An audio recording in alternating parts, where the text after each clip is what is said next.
ni nak ke bandar dia di sebelah sana. Jarak dia 4 km daripada Dubrovnik ni. Jadi kita ambil perjalanan, kita jalan kaki dulu. 11 pagi nanti pukul 11 kita akan pindah negara lagi ke Montenegro. Okay?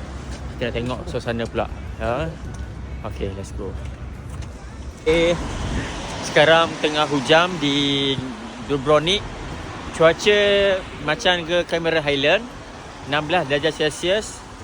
Tapi campur dengan hujan ni tak jadi 16 dah. Mungkin semakin menurun jadi 10 lah, 10 darjah Celsius. Untuk itu kita lalu ke atas ni. Maknanya sini bina Rom Byzantine. Dia minyak dia 1.42 euro 95.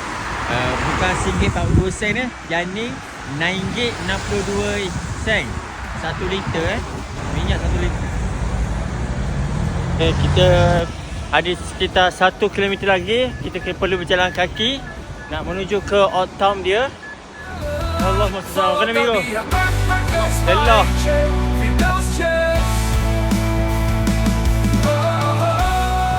Bandar lama Dubrovnik.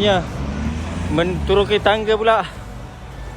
Okay, kita nak tengok bandar lama di Dubrovnik ni. Setiap kali zebra line putih tu, kalau kita lalu, mereka akan berhenti.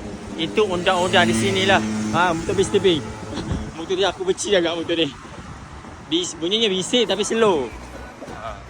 Motor Mr. Bean. Okay, inilah ni laluan dia. Okay, kita ada beberapa minit lagi nak sampai ke tempat tu. Let's go.